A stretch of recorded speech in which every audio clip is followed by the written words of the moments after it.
Coach, bakit yung negosyo ko ayaw mag-grow, no? Hindi lumago-lago.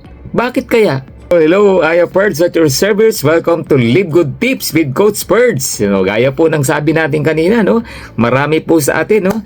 Nag-i-stagnant yung negosyo, no? Una, malakas, pero dumadating yung point, no? Parang nagtumigil na, nag-stagnant na. Ayaw nang lumago. Bakit nga kaya, no? Alam mo kung ano yung dahilan? Ano yung pinaka-importanting dahilan?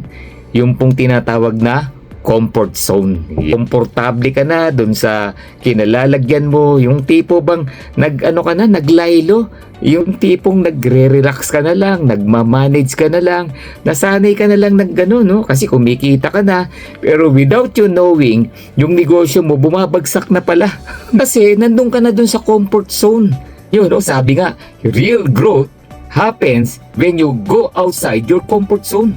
Dapat nandun ka dun sa tinatawag na courage zone. Yun yung kailangan po natin. Dapat na-challenge ka lagi. Dapat nandudun ka dun sa kahit papano, nahihirapan ka, di ba? Na-challenge ka. And alam mo, no, pag ginawa mo yan, yung growth will happen. Nag-i-improve ka as a person, nag-i-improve ka, yung character mo nag-i-improve, and to follow, yung business mo nag-i-improve din. Bakit? Yung pananaw mo nag-iiba. Diba? Yung galawan mo nag-iiba.